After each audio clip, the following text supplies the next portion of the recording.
Өнөөдрийн бичлэг дээр төгсгсөн гайхамшиг гэсэн энэ номыг танилцуулах болно. Энэ номын гол санаа нь хүн аз жаргалтай сэтгэл дүүрэн амьдрахын тулд баримтлах ёстой 3 зарчмыг танилцуулдаг. Энэ 3 зарчмыг яг тууштайгаар баримталж чадах юм бол хүн сэтгэл хөдлөлөө удирдах сурна. Тэг сэтгэл хөдлөлөө удирдах сурна гэдэг чинь маш чухал зүйл шүү дээ, тий. Яагаад гэвэл амьдрал бол сонголт гэж ярьдаг. Бид нэр сонголтоо зөв хийхийн тулд маш их мэдлэг мэдээллийг хуримтлуулдаг шүү дээ, тий. Тэгсэн чинь энэ ном дээр болохоор хүн яг сонголт хийхэд бид нэр мэдлэгтэй байхаас илүү мэдрэмж мөн сэтгэл хөдлөлөө зөв удирдах сурах хэрэгтэй. Яагаад гэвэл бидний сонголтод бол бидний толгойн доторх мэдлэгээс илүүгээр сэтгэл хөдлөл мэдрэмж илүүгч нөлөөлтгөө гэдэг за жишээ авч үзсэн байлээ номын зохиолч маань өөрөө бид нар бол ингээд одоо жингээ хасахын тулд яах ёстой вэ гэдгийг бүгд мэддэг шүү дээ, зөв хооллох ёстой, дасгал хөдөлгөөн хийх ёстой, ямар хоолн эрүүл хоолн, ямар хоолн эрүүл бус хоолн гэх мэтчлэн бид тэднийг бүгдээр ингээд мэддэг.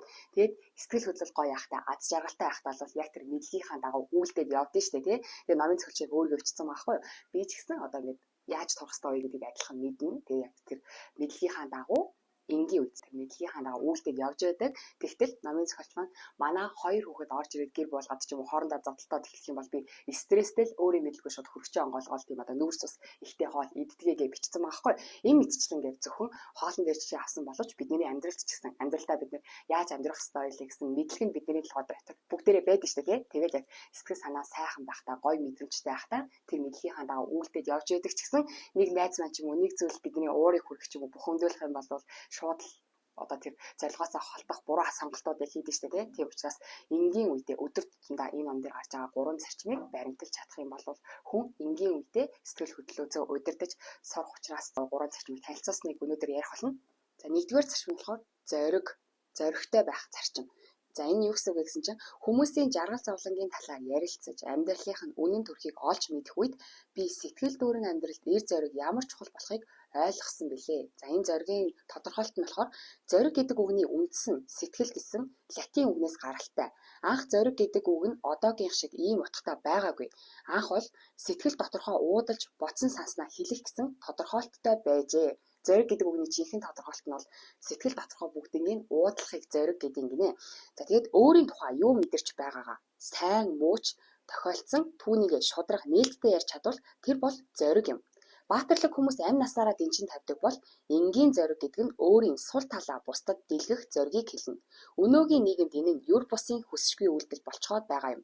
Хүсшгүй үйлдэл гинэ өөрийнхөө сэтгэл доторхыг өөрийнхөө сул талыг дэлгэх нь тэгсэн чинь эсвэргээрээ яг сэтгэл дүүрэн аз жаргалтай амьдрахын тулд хүн өөрийнхөө сул тал болон юу хүсэж байна, юу мэдэрч байна гэдгийг яг зоригтойгоор доторхоо илэрхийлж чадах юм бол өдөр тутамдаа бид нэр сэтгэл хөдлөлөө зөв удирдах сурах юм байна. Тэгэхээр би юу хүсэж байна, юу мэдэрч байна гэдгийг илэрхийлэхгүй байх юм бол сүүлдээ нөөс яг сонголтын акшн дээр сэтгэл хөдлөл даахтай буруу сонголт хийх учраас яг өдөр тутамдаа зоригтойгоор эр зоригтойгоор өөрийнхөө юу хүсэж байгаа, юу мэдэрч байгааг илэрхийлэх хэрэгтэй юм байна. За тэгээд энэ зүгээр нэг одоо ингээл тэгвэл би юу хүсэж байгаа ярих хэрэгтэй юм байна гэдгээс илүү гүнзгий асуудлын тухай ярьж байгаа гэдгийг энэ тархиа өөрчлөлт амьдралаа өөрчлөлтөг номыг уншаад ойлгосон. Ягаад тэгэхээр хүнийг бүрдүүлж байгаа зүйлсээс одоо бид нэр хүнийг юу бүрдүүлдэг вэ гэх юм бол хүнийг бидний гар хөлч юм уу бие махбодыг бүрдүүлж байгаа гэж боддөө штэ тий. Тэгсэн чинь энэ номон дээр болохоор хүн гэдэг зүйлийг бүрдүүлж байгаа зүйл дундаас энэ бие махбод гэсэн пиццэг энэ бие маань бол ердөө 0 цэг тэг нэг хувийг ердөө нахан бие маань эзэлдэг юм гинэ. Харин эсвэргээрээ 99.9% нь болохоор энерги хүнийг бүрдүүлдэг юм гинэ. Тэгэхээр бид нар бол ерөөсөө энергийн цуглуулга гэж энэ ном дээр тодорхойлсон байлээ. Тэгээ энэ энергийн цуглуулга болсон хүн буюу бид нэр өөрсдөө бодол болон мэдрэмжээрээ дамжуулаад маш их зүйлийг шууд бүтээх хүчин чадалтай юм гинэ. Тэгтэл бид нэр энэ их энергийг юунд зарцуулдаг вэ гэсэн чинь бусдад ямар хүн болж харагдахыг хүсдэгтэй зарцуулдаг юм гинэ. Бид нар өөрсдөө нэг юм хүн байгаа шүү дээ, тийм. Тэгтэл бид нар бусдад бас өөр дүр төрхөөр харагдахыг хүсдэг. Тэгээд жүжиглдэг. Тэгж жүжиглэхдээ маш их энергийг зарцуулдаг.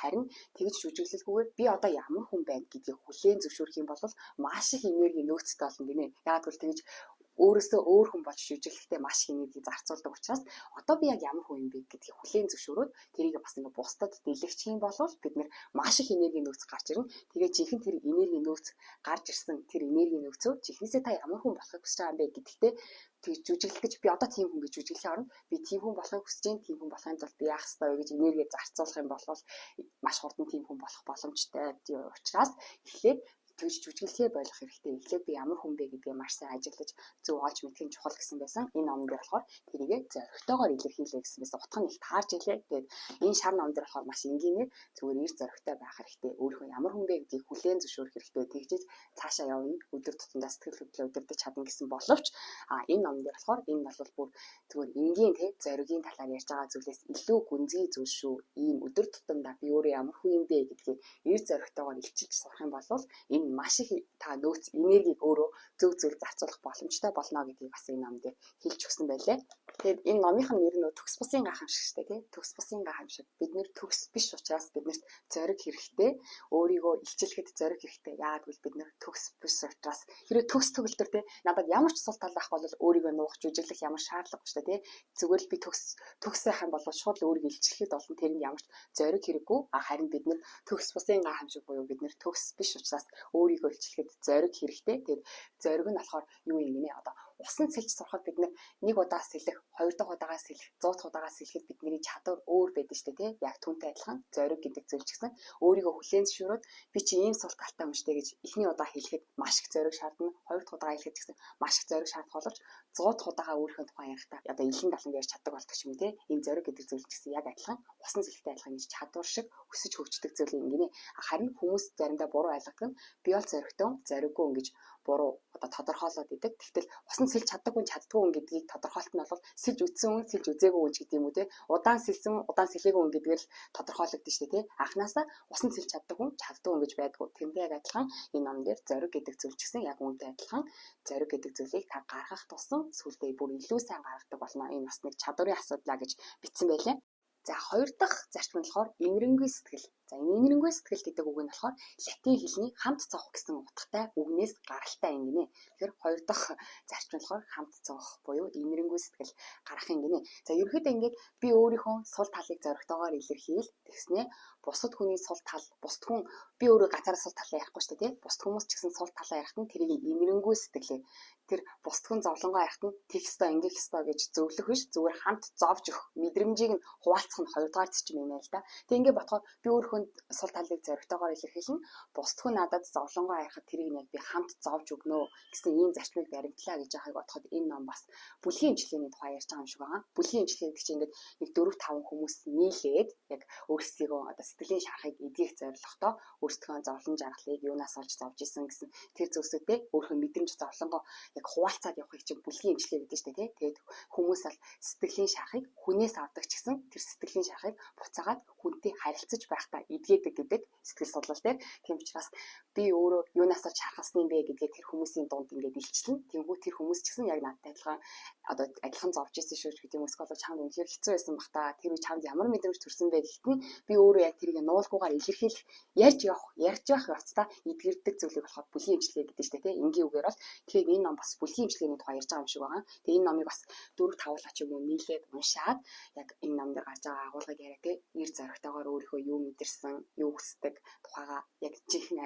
амьдаараа тийм хүмүүсийн өмнөх ямар харагддагаас үл хамааран би яг жинхнээсээ ямар хүн бэ гэдгийг ир зоригтойгоор илэрхийлээд тэгээ сонсож байгаа хүмүүс нь хамт зовно гэдэг имрэнгүй сэтгэлээр төгс бусын гайхамшиг учраас тэр ярьж байгаа хүн ч гэсэн төгс бус гэдгийг хүлээн зөвшөөрөөд ингээд сонсох юм бол тэр сонсох явцад өөрөө ярих явцдаа эдгэрдэг учраас энэ номыг бас бүлгийн имчилгээний тухай бичсэн болов уу гэж ойлгосон. За тэгээ ингэж утсан байна. Өөрийгөө зоригтойгоор илэрхийлэх мөн нөгөө хүн юм ярьж хахад хамт зовох буюу имрэнгүй сэтгэл гаргах гэдэг нь юу гэсэн үг вэ гэсэн чинь энэ бол нэг нь шархтаж нөгөө нь түүнийг ангаах гэж байгаа хэрэг биш юм аа.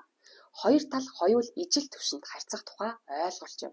Бид өөрсдийн зовлон бэрхшээлийг сайтар ойлгосон цагт бусдыг зовлон хуваалцаж чаднаа. Тэгэхээр нэг нь эмч, нэг нь өвчтөн бол биш гэж байна шүү дээ, тий? Яг адилхан хоёулаа нэг байр суурин дээр би ч гэсэн төгс биш, чи ч гэсэн төгс биш. Би ийм зовлонтой, би ийм сул талтай хүн гэдгээ зоригтойгоор илэрхийлэн нөгөөх нь хамт мэдрэмжийг нь хуваалцаж өгнө. Энэ бол нэг нь эмчлэг, нэг нь өвчтөн болоод байгаа юм биш гинэ. Тэр надад туслах гэж эсвэл сэтгэл санааг минь засах гэж хичээгээгүй. Энэ номын зохиолч нь өөрөө нэг хамт ярилцдаг байсан хүнийхээ тухай ингэж хэлсэн байна. Тэр надад туслах гэж эсвэл сэтгэл санааг минь засах гэж хичээгээгүй. Тэр зүгээр л миний гарыг атгаад надтай адил нэгэн гэдгийг мэдрүүлсэн юм. Зүгээр л бид нэг ингэж би зовж гин би ингэсэн ч гэдэг юм уу тэрийгэ ярихад их зовсон багтаа ч гэдэг юм тэрийг зүгээр сонсож өгөх явцад хүн угаасаа эдгэрдэг амт байхны. Тэгээ угаасаа сэтгэл зүйчдэр очихоор сэтгэл зүйч зөвлөгөө өгдөггүй зүгээр сонсож өгдөг гэдэг шүү дээ тий. Хүн өөрөө ярьж явах явцдаа эдгэрдэг учраас. За тэгэхээр зүгээр ярихгүй яг зоригтойгоор би яг хинбэ гэдгийг илэрхийлнэ. Нөгөө хүн ярихт нь инэрэнгүйгээр сонсож өгөх юм байна. За 3 дахь зарчим нь болохоор нэгт холбоо. За нэгт холбоо гэдгийг болохоор яг энэ нэгт холбоо гэдэг дээр гарч байгаа агуулгыг уншиж үзээд би давтамжтайгаар дахин уулзахыг нэгт холбоо гэж хэлсэн болов уу гэж ойлгосон. Буруу ойлгосон байж магадгүй ч гэсэн агуулгыг харах юм бол ер нь давтамжтайгаар байгаа уулзахыг хэлж байгаа юм болов уу гэж ойлгож байгаа. За энэ доор нь ингэж хэлсэн байна. Нэгт холбоо гэдэг хэсэгтээ хүн төрөлхтөн байглаасаа бусдтай холбогдохыг хүсдэг. Тэгэхээр хүн төрөлхийл бусдтай хамт байхыг хүсдэг нийгмийн амьтан. Тэгтэл хэрвээ та бусдтай хамт байхыг хүсэхгүй байгаа бол та сэтгэлийн шарх авчихсан байна гэсэн үг. Тэр сэтгэлийн шархаа эдгэх хэрэгтэй. Сэтгэлийн шархаа эдгэхийн тулд бус хүмүүстэй уулзах хэрэгтэй. Муухай тий хүнээс сэтгэлийн шарх авчаад хүмүүсээс зугатаад байтал тэр шархаа эдгэх ёстой шүү дээ тий. Эдгэхийн тулд намайг шархлуулдаг тэр хүмүүстэй дахин уулзах хэрэгтэй. Яг тэр хүнтэйгээ гэсэн үг шүү. Зүгээр хүнтэй уулзаж харилцаж түрүү нээсэнчлэн ярьж явах явцдаа ярих явцдаа эдгэрдэг учраас. За тэгээд төрсэн цагаас эхлэн бид оюуны болон сэтгэл санааны бие махбодын хөгжилд харилцаа холбоо чухал үүрэг гүйцэтгэдэг. Хүн хөгжихийн тулд эдгэрхийн тулд сэтгэлийн ялангуяа сэтгэлийн шарх нь эдгэрхийн тулд бусдад харилцаа холбоонд орж явах хэрэгтэй юм гинэ. За тэгэхээр бид нэр одоо сэтгэлийн шарх ч юм уу одоо энэ сөрөг мэдрэмжийг дотроо удаан хадгалснаар эцэгтэй мөч сэтгэл хөдлөлөө удирдах чадахгүй байгаа шүү дээ тий. Тэгээд тэр сөрөг мэдрэмжийг бид нар маш олон жил удаан хадгалсан учраас эцэгтэй мөчүүдэд шууд гарч ирдэг. Одоо юм л болохоор уурлаад идэх хүмүүс байдаг шүү дээ тий. Уурлах шалтгаангүй байх ч л уурлаад идэх. Зарим хүмүүс нь ингээл бачимдаа л байдаг ч юм уу тий. Яг нэг тийм нэг гол сэтгэл хөдлөл байдаг шүү дээ тий. Байнга тэр хүнийг бараг тэр хүнийг уур гэж нэрлжмээр уур байн гарч ирдэг нэг тийм гол сэтгэл хөдлөл байдаг тий. Энэ яг гол сэтгэл хөдлөлөө удирдах сурахын тулд яг нэгт туялтай холбоотой буюу хүмүүстэй давтамжтайгаар уулзаж зоригтойгоор өөрийнхөө сул талыг илчилж сул талаа ил гаргаж ирж хүмүүсийн өмнө тэрийг хүлээн зөвшөөрч бас бусд хүмүүс өөрсдийнхөө сул талыг танд хэлэхэд тэрийг нь яг инэрэнгүй сэтгэлгээгээр хамт зоож мэдэрч хүлээн зөвшөөрөх юм бол энийг тэгээ давтамжтайгаар ингэж уулзах юм бол та тэр гол сэтгэл хөдлөлөө удирдах сурах юм байна. Тэгээ энэ саяны ярьсан энэ 3 зарчим төгс бүсийн гайхамшигтэр хэлж байгаа зоригтойгоор өөрийнхөө сул тал доторх тэр мэдрэмжүүдээ бүгдийг яг зоригтойгоор ил гаргаж ирнэ. Өөрийнхөө өмнө бусдын өмнө тийм миний дотор ийм зүйл байна гэж зоригтойгоор ил гаргаж ирнэ. Хоёр дахь нь болохоор бусд хүмүүс зоригтойгоор ил гаргаж ирэхэд тэрийг яг хүлээн зөвшөөрнө. Тэгээд энийгээ давтамжтайгаар үлдэнэ гэсэн энэ 3 зарчмыг хэрэгжүүлснээр болохоор өөрийнхөө сэтгэл хөдлөлийг зөв удирдах сурах гэдэг байгаа байхгүй. Тэгээд сэтгэл хөдлөл гэдэг зүйл нь болохоор маш чухал зүйл гэдгийг болохоор энэ тархиа өөрчлөлт, амьдралаа өөрчлөлт гэдэг хэлж өгсөн байлээ. За энэ нам дээр юу гэж гардаг вэ гэхээр энэ сэтгэл хөдлөлт гэдэг зүйл чинь болохоор бидний гормонтой холбоотой шүү дээ, тий. За жишээ нь бидний дотор допамин гэдэг гормон ялгарх юм бол бид нэр хүсэл тэмүүлэлтэй болдог. Ямиг маш их одоо өөрийгөө сорихыг хүсдэг. За тэгсээ мелатонин гэж гормон ялгарх юм бол хүн унтаад өгдөг ч юм уу, тий. Серотонин гэж гормон ялгарх юм бол тарих амар гоё сайн ажилдаг ч гэдэг юм уу. Ингэж юу бидний дотор ямар гормон ажиллаж байна гэдгээс шалтгаалаад бидний тийм сэтгэл хөдлөл мэдрэмж төрөөд байгаа шүү дээ, тий. Тэгсэн чинь тархиа өөрчлөлт, амьдралаа өөрчлөлт гэдэг номон дээр болохоор хүний бие бол ямар ч ухамсаргүй юм гинэ. Бидний бие ууртаа байгаа л ах юм бол би цаашдаа ингэж өөрөө л завна гэдгийг боддгоо. Уурлан гэсэн тэр сэтгэл хөдлөлийг гаргаал гэсэн бол миний бие тэрэндээ тассан. Цаашдаа ч гэсэн зүгээр уурлал ахыг хүсдэг.